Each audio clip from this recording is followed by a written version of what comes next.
It's always fun to see the unexpected side of entrepreneurs. Yeah. So really the aha moment was So I'm sure like entrepreneur journey is not easy. they may say, Mom, stop working. But for me, it's more of an outlet. If you decide to take that jump into business, it's not just going to come to you. Whatever basic or advanced level of understanding you have had regarding accounting, how it has helped your business. Making sure that the expenses make sense. They're going to be hiding things in those expenses, and you want to make sure that whatever they have in there is legitimate expenses.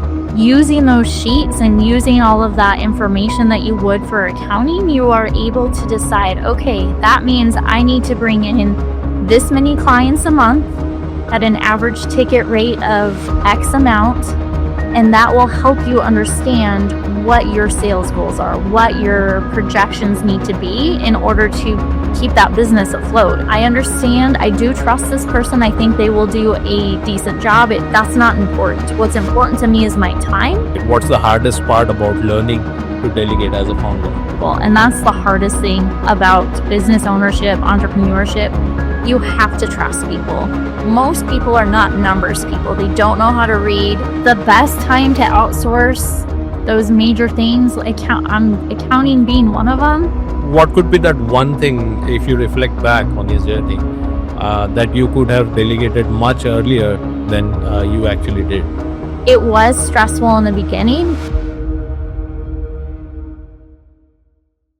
Hello everyone, welcome to another episode of Ledger-ndary, the podcast where we uncover the strategies, success stories, and bold moves that define entrepreneurship, finance, and business growth. I'm your host, BK, bringing you insightful conversations with industry leaders who have built and scaled remarkable ventures. Today, we are diving into the world of franchising and business ownership with Chrystal Bell, a powerhouse entrepreneur who has successfully owned and scaled multiple franchises, from doubling a property management portfolio to growing a vending business by 700%. Chrystal knows what it takes to build, expand, and exit a business profitably. Now, as a franchise consultant with Aspen Business Consultants, she helps others navigate the franchise world with confidence. But that's not all. Chrystal is also the owner of Country Glitz Boutique, a destination for stylish boutique fashion with a country charm. They specialize in custom apparel printing and embroidery with no large order requirements, making it easier than ever to personalize gifts, business branding, and team apparel. Chrystal, welcome to Ledger-ndary. Thank you. I'm glad to be here. Right. First of all, thank you for joining us today. And I'm sure, this is going to be one very, interesting podcast that we're going to have. And considering the experience and the background you bring to the table, will definitely, benefit a larger audience who are going to be our viewers in the future. So on behalf of the Ledger-ndary podcast team, I welcome you today. Thank you. I appreciate you having me on here. Thanks. Thank you so much. So, Chrystal, let's start. What's one fun fact that, not a lot of people know about you? I think the most fun facts, I love to crochet. I self-taught myself to crochet just pretty much anything. And so I feel like an 80-year-old lady trapped in my body. It's how I separate from the world, is just starting to crochet. That's amazing. I mean, it's always fun to see the unexpected side of entrepreneurs. So I think these quirks often shape the way we approach business. So do you think this trait has influenced your entrepreneurial journey in any way? I don't think it's influenced it, but I do believe that my mind, I self-taught myself crochet. Nobody taught me. I went onto YouTube. I learned it because it's just something I'm this is something I want to do. So I think just how my brain works, that it's just, if I want to do it, I'm going to figure it out. Amazing. So, and I'm sure this quality of yours has, made all the more your decision of taking the leap into entrepreneurship more easier as compared to some of us in the corporate sector. What do you think about this? I don't know. I think working in a corporate sector, I think it represses a lot of what entrepreneurs have. I think everybody has the ability to break into that, but so many people are just stuck in either the security or just the knowing what they're going to do every day. And I think it's more fear that's keeping them requests in that setting and not so much just willingness to take that risk. Yeah, I agree. But what inspired you to take the leap into entrepreneurship? The biggest thing was I had worked in not property management, practice management for a veterinary clinic. And I was there for a while. I had roughly 30 employees that worked with me. And I just finally got to a point where I didn't want somebody telling me what to do and how to run the business. Like, I did have some autonomy in that job, but there was still always somebody I needed to answer to for different things. And so I just decided this is not what I wanted. I needed to get out and do my own thing. And that's when searching for that next business, or that first business, that's where it started. Awesome. So that experience was like an aha moment for you where you decided now is the time you want to build your own business, right? Yeah. So really the aha moment was I was the practice manager for the veterinary clinic, and the owner was choosing to sell the clinic. And I didn't want to work under another umbrella company for people I didn't know. So once she decided to sell, I decided it was time for me to transition. So it was just kind of two things happened at once, and I decided I needed to take that jump. Awesome. So I'm sure like entrepreneur journey is not easy. It demands a lot of time, attention, and there are a lot of, different hats that one has to wear when getting on this journey. So what kind of mindset shift that you experienced or you had to, do in order to, think about going on this journey? I think the biggest mindset shift that I did was everyone's like, if you own your own business, you can't step away, you can't break away from that. It's part of you.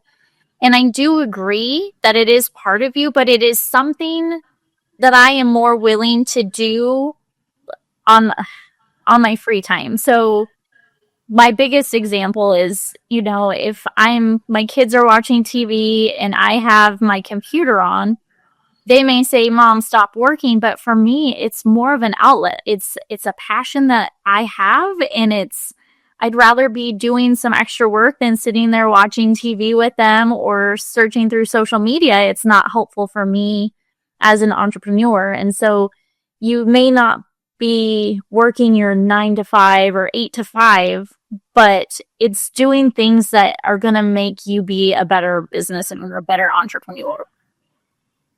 Absolutely.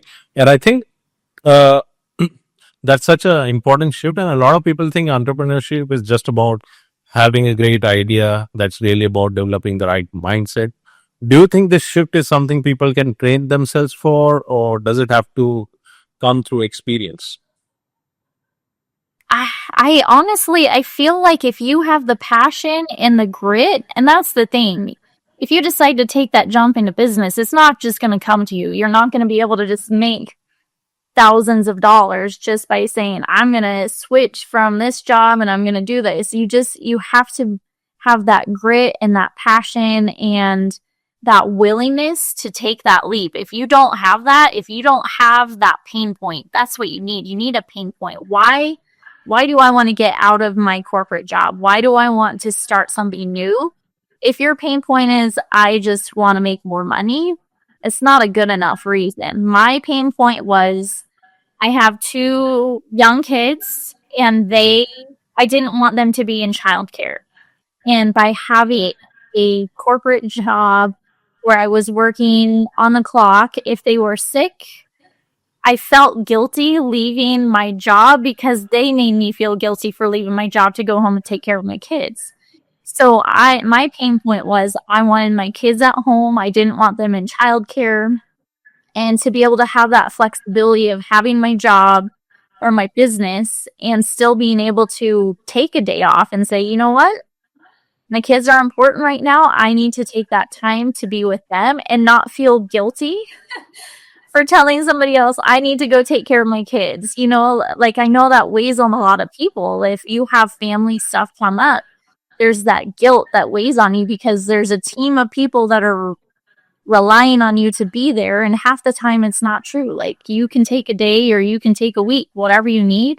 So as an entrepreneur, it was really important to have that flexibility to be able to step away and say, you know what, I'm going to be with my kids today. Yeah, absolutely. I think this is so important because entrepreneurship comes with own set of challenges which are very unknown unless we get into that space. And I think we can easily conclude that it only comes through experience, and we need to take care of a lot of things. So having said that, Chrystal, although you have that idea and you're trying to work on it, you're nurturing it and growing it. But I think accounting somewhere, having that basic understanding of the finances and accounting also plays a critical role. So how do you see that? Like how it has helped, whatever basic or, advanced level of understanding you have had regarding accounting, how it has helped your business? I think the most important thing that I had to understand about the accounting, even if it's super basic level, I wanted to make sure my first business, I bought an existing business. So I needed to be able to look at the profit and loss of the current business owner to say, okay, is this business going to pay me enough money if I purchase it to help sustain what I needed long term? And so basic accounting, just being able to read a profit and loss, being able to read a balance sheet, making sure that the expenses make sense, because you will get, if you're buying a business from a previous owner, they're going to be hiding things in those expenses, and you want to make sure that whatever they have in there is legitimate expenses and not the owner decided to write off his utility bill for his cabin in a different state. Like you want to know what the actual business expenses are and what the actual income is, so that when you're purchasing a business or deciding to take that leap, you need to be able to know how much money do I need to bring in every week, month, year, and able to sustain the profitability they had or be able to grow it. And same goes for if you decide to start a brand new business. I'm just going to use franchising as an example. Most franchises are going to give you a pro forma where it's a spreadsheet that says, here's your anticipated potential income, here's your anticipated expenses, and you need to be able to know what that difference is. So it's not high level accounting, but it is enough. You need to know, okay, if I buy this brick and mortar business and I need to be able to cover the rent and the utilities and all of that stuff, and I'm going to have 3 employees, you need to cover that payroll. Using those sheets and using all of that information that you would for accounting, you are able to decide, okay, that means I need to bring in this many clients a month at an average ticket rate of X amount. And that will help you understand what your sales goals are, what your projections need to be in order to keep that business afloat. And that's the most important thing, is most people go in saying, I don't need to worry about the numbers. I just see income coming in and expenses going out. And as long as they're balanced, we're good. And that's not always true. There's a difference between income and expenses and then actual cash flow. So it is important to know at least the basics on those types of things. Absolutely, Chrystal, you're making a very important point. And that's something, I have been hearing all the time. Founders often wish they had understood the numbers earlier. And whenever, we have been doing accounting for so many small, medium businesses, this is a common challenge that they come across. And you rightly mentioned there are just so many moving parts in the background. Unless you have that right expertise and skill set, you won't be able to uncover what's lying underneath. And when you face it, at times you end up being in a lot of trouble. And the numbers that you are seeing in bank accounts is not actually the profit. It's only adding to more and more expenses as you progress. Right. So having said this, Chrystal, I'm sure as a founder, uh, of multiple businesses, delegation plays a key role. Uh, and so what are your thoughts around delegate? What's the hardest part about learning to delegate as a founder? The hardest part, and most entrepreneurs, they have in their mind what needs to be done, what needs to be accomplished. I think the hardest part about delegating is you have to understand, in order to be able to kind of free yourself from the business to be able to let it operate, the people you delegate to are probably not going to work as hard as you do in the business, but they're still going to help you grow that business. They're still going to help you take that business to the next level instead of you handling every single aspect in that business. And so the hardest thing is just saying, okay, I understand. I do trust this person. I think they will do a decent job. It may not be as good as I can do, but that's not important. What's important to me is my time, my flexibility, and my ability to be able to do what I need to do to help this business grow larger. So I think that's the hardest thing. When I bought my first business, it was just me and I was operating it, and I realized very quickly that I can't do this on my own. And so I hired somebody, and my first business was in property management, and I bought a business with 100 contracts already in place. And so I couldn't manage 100 contracts by myself. I immediately had to hire somebody that could be there answering emails, answering phone calls while I did the other things. And so it's hard in the beginning. It's your baby, it's your business. But the sooner you can release some of those tasks and duties, the faster you're actually going to grow. And that was a really hard concept for me to learn in the beginning. Right. And what could be that one thing, if you reflect back on your journey, that you could have delegated much earlier than you actually did? Really, there's so many. Accounting is always one of the biggest ones. Payroll is always up there because it's always on a timeline. And for some reason, payroll timeline never matched with my workflow timeline. So when I had to drop everything to work on payroll, it was a time suck. But then the other side is just little admin tasks. Like I would have my list of things that I needed to do every day. And all those little admin tasks were the ones that kept falling to the bottom and never got done. So if I could have delegated, or if I could have found an admin assistant or something a little bit sooner, then me being able to make the sales or doing the marketing would have been a lot better. Yeah, absolutely. And so what, since there are, so many things that a founder needs to pay attention to parallelly, I'm sure, there are a lot of opportunities of outsourcing as well when we talk about delegation. So what was the first thing you outsourced and how did it help? The first thing with the property management company, honestly, was my accounting. Property management accounting is a step further than regular accounting because you have two different sets of books that you have to reconcile. And so that was our very first, that was a very much of a need. Then I went payroll, and then I did admin. So how did it help? Did it help you to, completely trust the numbers and improve the decision making, or reduce cost, or how did it help you?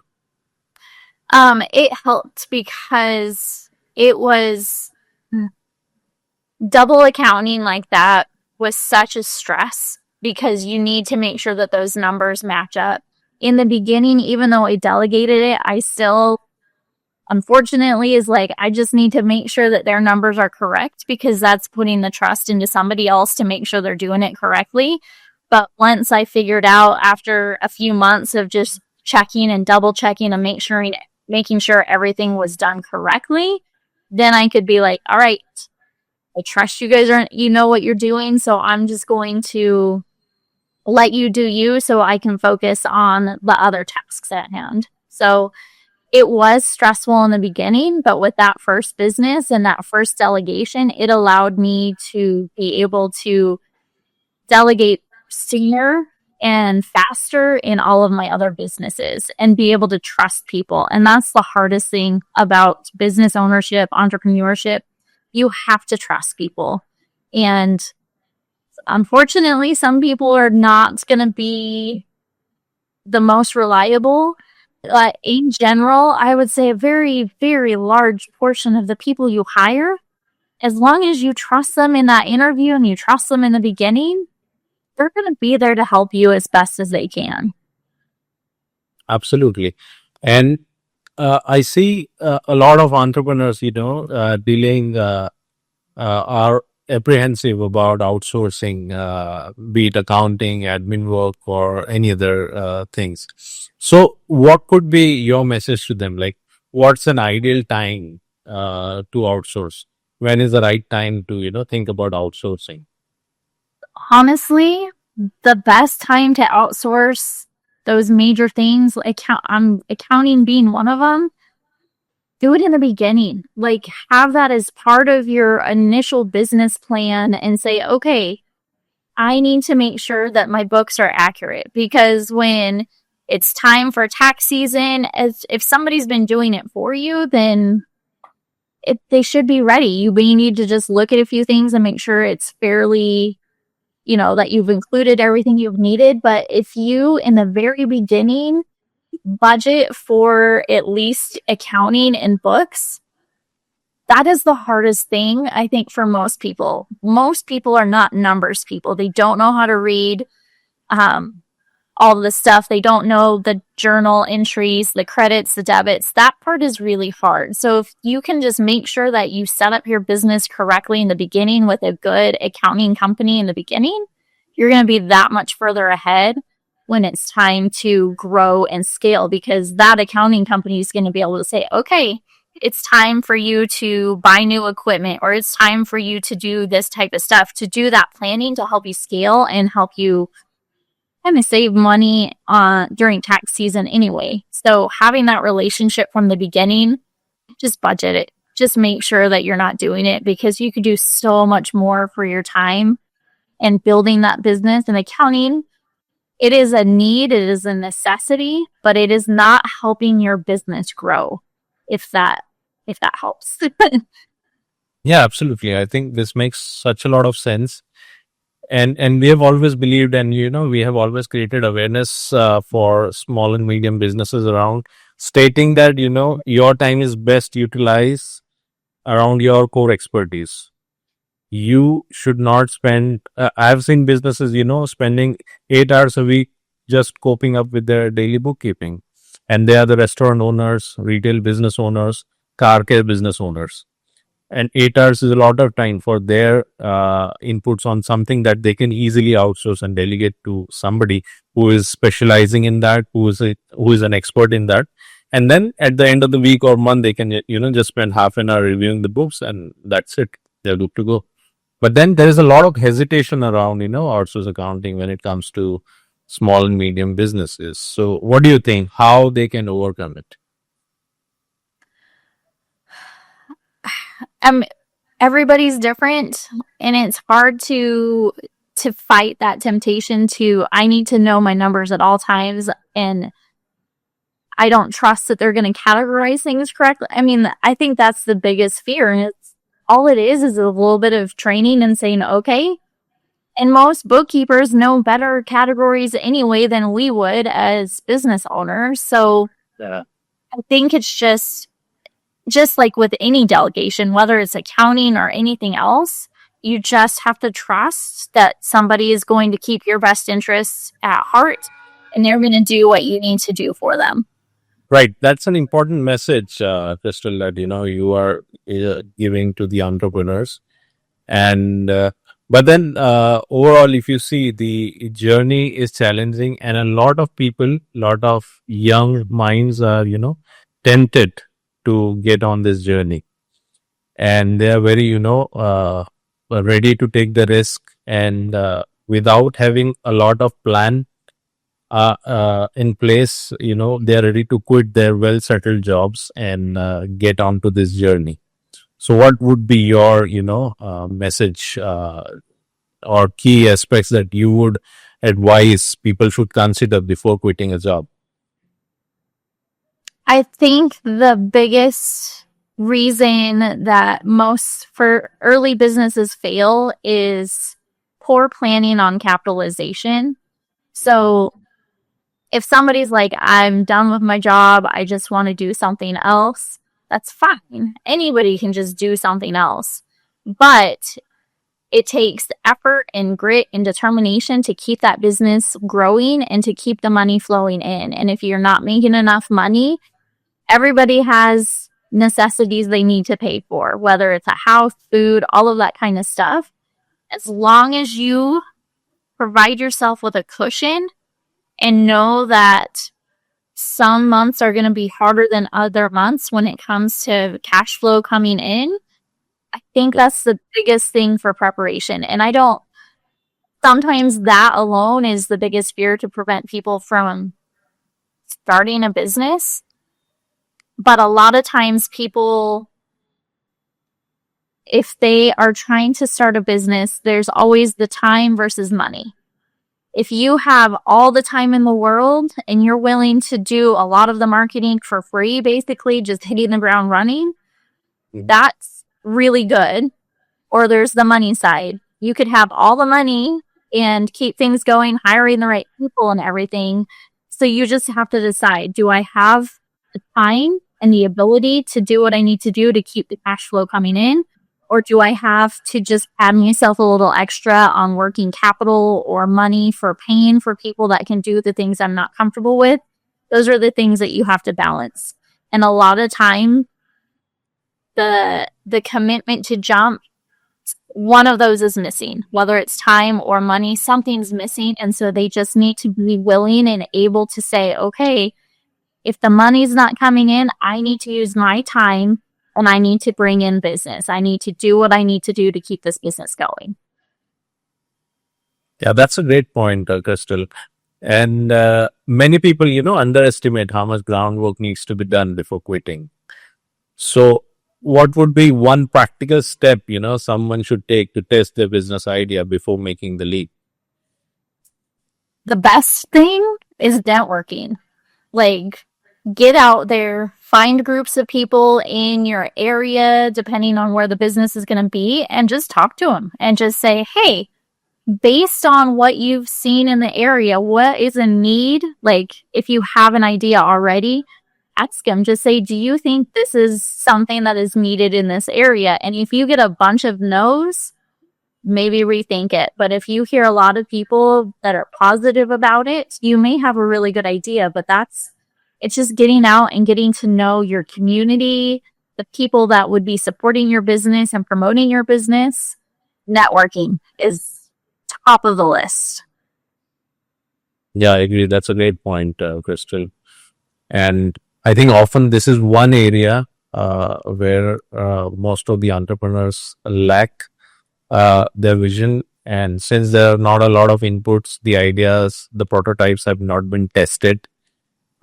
Most of the, businesses in a way do not pick up pace the way initially it was thought of and the way it was conceptualized by the founders and the entrepreneurs. So what's one mistake, people make when jumping onto this journey? I think the biggest I think the biggest mistake people make is assuming that they're going to get a huge flow of clients, customers, whatever that business is. It's as soon as they open that door that they're going to get all these people coming in. Like, it may be an awesome idea and it may be something that is needed in your area, but just by putting an open sign up does not mean the people are going to come. You have to market, whether it's through networking or through advertisement, any of that kind of stuff. People aren't just going to come if they see an open sign. You need to put yourself out there. And that is the biggest thing that people don't understand. They think, oh, I have a brick and mortar. I'm right next to a Target or a Walmart. Doesn't mean people are going to come. You need to push it. Absolutely. A lot of people also assume that passion alone is enough, but business is really about execution. Mm-hmm. Right. So how important you think, financial planning is before quitting a job and then starting your own business? Everybody's different. I take risks a lot faster than most people. I'm willing to, if I can get the funding and it meets the criteria I need for whatever business I'm looking at, I'm more likely to jump sooner than later, because I also can overthink things and talk myself out of things very quickly. So I feel like there are so many people out there that they have the money they need, they have the ability to do it, but they will find anything and everything they can to talk themselves out of it. Or they are ambushed by somebody in their family that knows nothing about the business they want to start. And that person just starts nagging them, saying that's the worst idea you could ever do, when it could really be a brilliant idea. And they keep getting these people saying, nope, don't do it. That's the worst thing. Just stick with your W-2.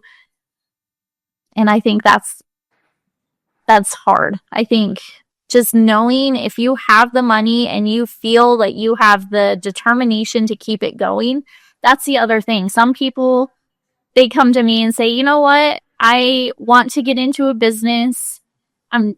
I have so much money that I want to put into a business.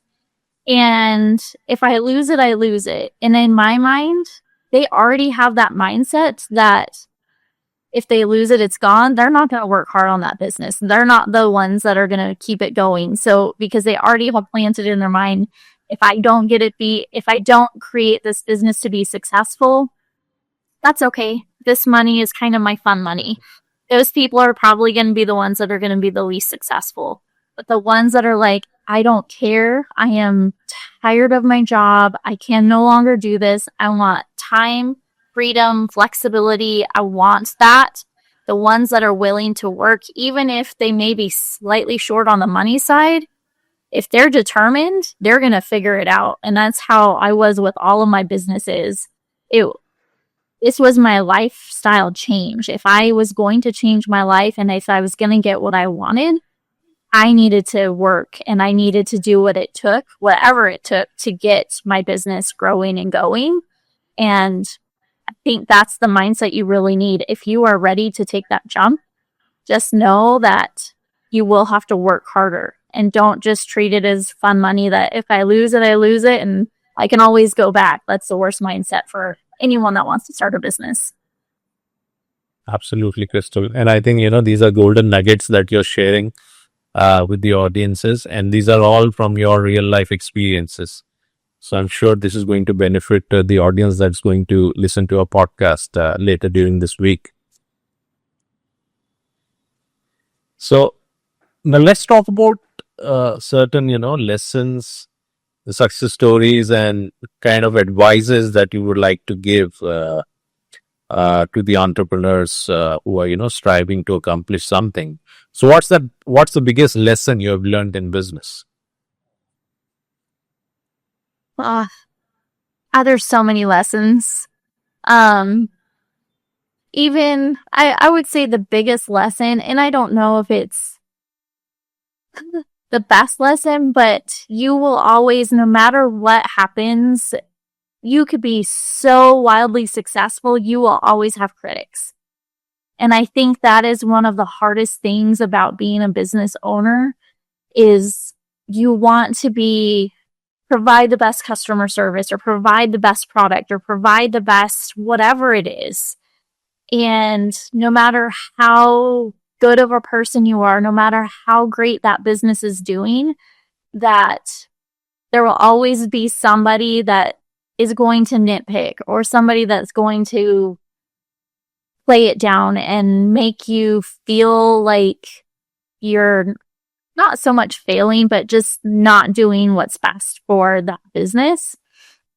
And honestly, I think that's the biggest lesson is just knowing that you're going to have people that are going to criticize whatever it is that you do. Even if you decide, I'm just going to raise bunnies and be happy and have people come pet bunnies for the rest of my life. Like whatever that is, you're going to have critics and it's going to be rough. There's going to be good times and bad times. But I think that's the biggest lesson is you want things to be successful and you want it to be happy, but you're going to have criticism from different areas. 100%. And that's very powerful advice or a lesson that you've shared, Chrystal. And, you remember during our earlier conversations, you shared a very inspiring story of a 6-year-old student that that went out to a show, an expo, and he was the most, talked about student there just because of the things that he did and the way he perceived that expo. So can you elaborate on that experience of yours? Yeah. So another little side business that I have is I help kids start businesses. Most of it started when my kids, they told me, they're like, Mom, can we open up a lemonade stand on the street corner? And I'm like, A, that's not safe. And B, it's 90 degrees outside. I don't want to sit outside in that type of heat. So I created a business where I help kids learn how to start businesses, like figure out what the product is, figure out what that service is, figure out what to charge people, because kids are kids. They don't know about money. They don't understand if I buy something for 50 cents, I should probably sell it for at least $1. They're just like, hey, I'll sell it for 5 cents. Like they don't understand that. So I had classes for kids. They were free classes where kids ages 6 to 14 could come in and learn about business and just see, is there an idea that they would want to try? And this little boy, he was 6.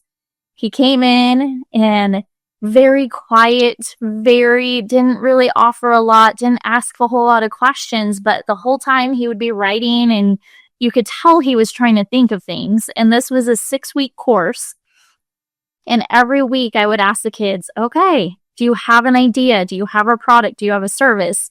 What are your thoughts? And every week he would be like, I'm not sure what I want to do yet. I'm not sure what I want to do yet. And the biggest part about this specific class that I was teaching is I didn't want parent influence. I didn't want adult influence to influence these kids one way or another.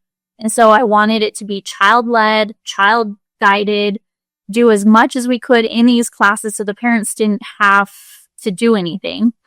And every week I'd be like, hey, do you have that idea yet? And finally he's like, I have an idea.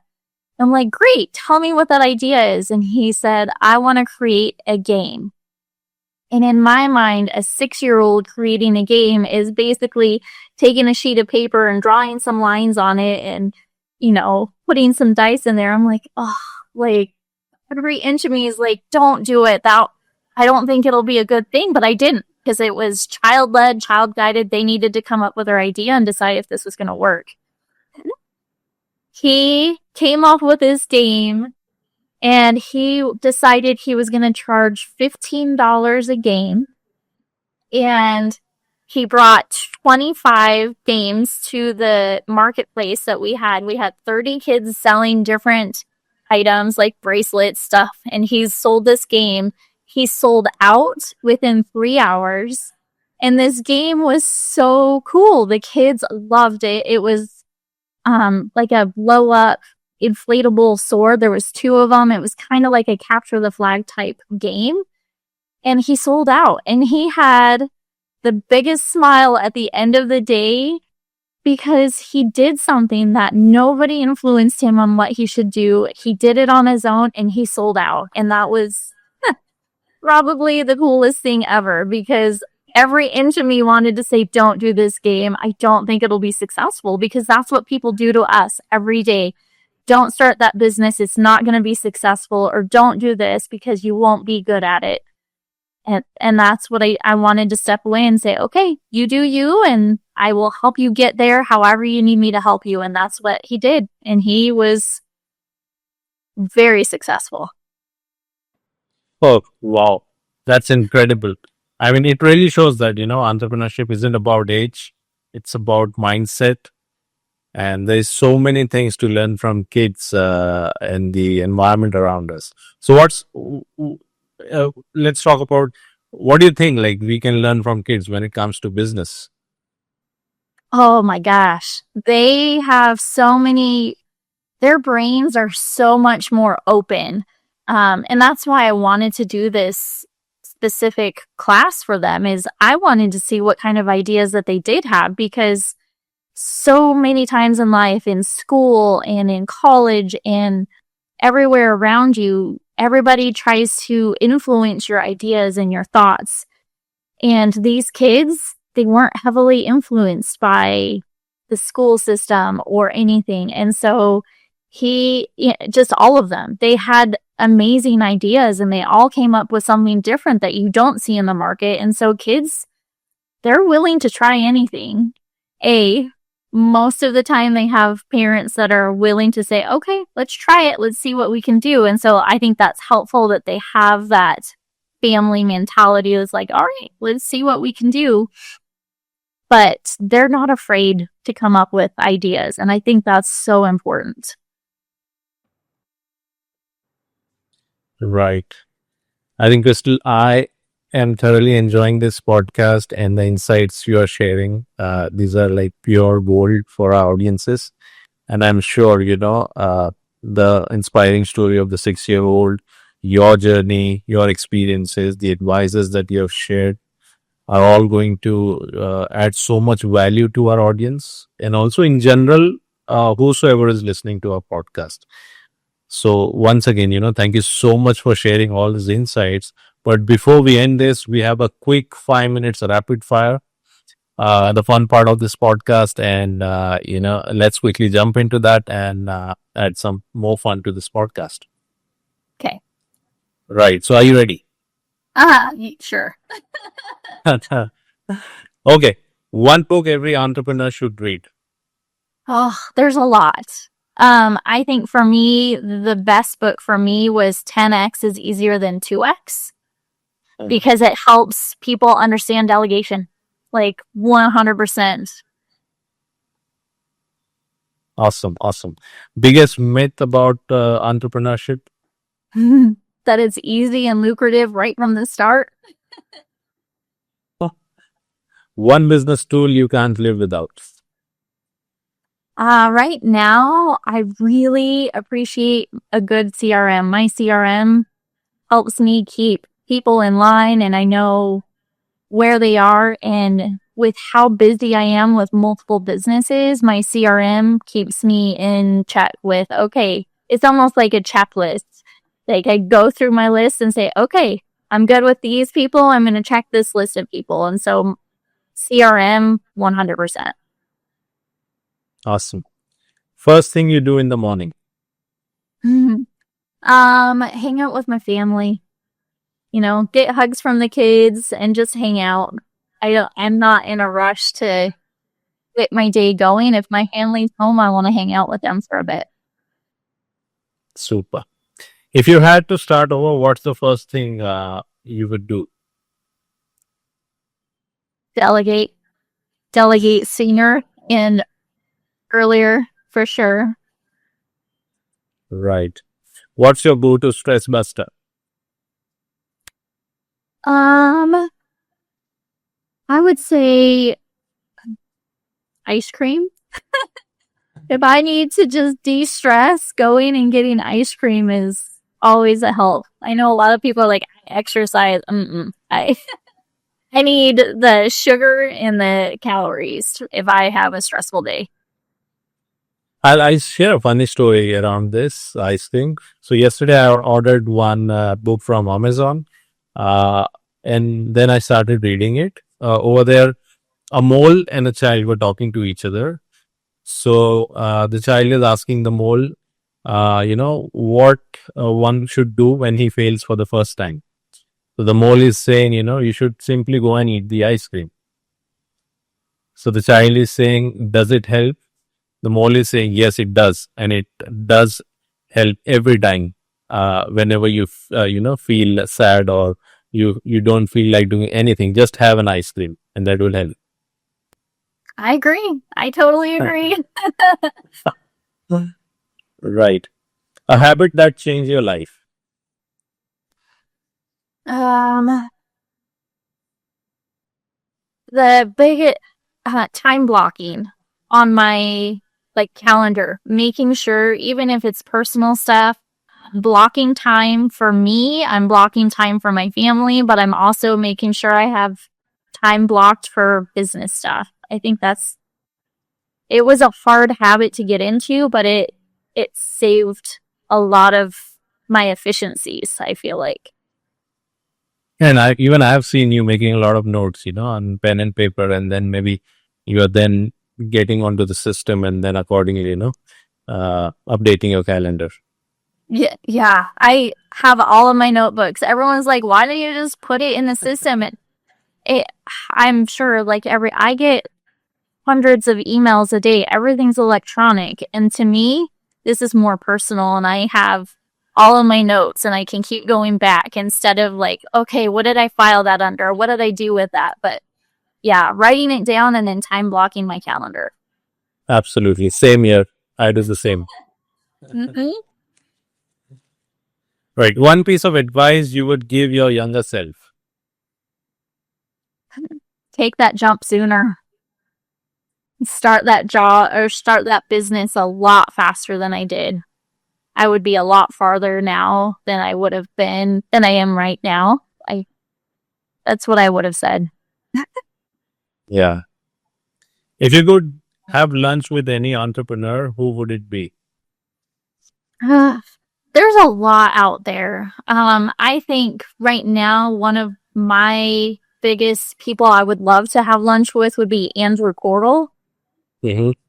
I think he has a great thought process on entrepreneurship and building wealth and everything.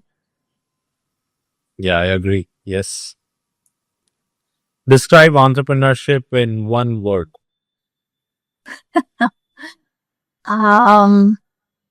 Chaos.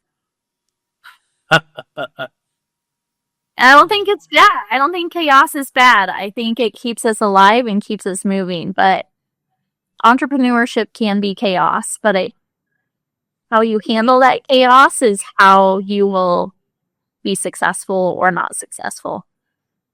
Absolutely. And I think there are problems, but there are also problems which are good to have. Right. So I've often heard from bosses and business owners that I see there is a problem, but these are good problems to have because we are growing. And that was like my biggest, I'm going to go back to property management, my first business. Everyone's like, how are you marketing right now? Because I was busy constantly. And it was a good problem to have that I had so many leads coming in and I didn't even have to market. And it's a good problem. It just shows that A, you're trusted in the community, and B, it's a need. So people are going to need you. And it was stressful. And there were days when I'm just like shut off that faucet. I want to have just a chill day, but sometimes you need that chaos to keep it growing, to keep it going. Absolutely, Chrystal. Although we are ending the podcast, but you know what? It has been such an inspiring session talking to you. And I have, I can easily call this as Entrepreneurship 101. You know, I can even call it entrepreneurial, masterclass with Chrystal. I can think of these, titles for our podcast, and I think I really enjoyed it. And thank you so much once again for your time. And yeah, I think looking forward to many more such interactions. And I'm really happy that you could take out some time and we could record this session. Yeah, thank you. This was fun. I appreciated every minute of it. So thank you. Thank you so much.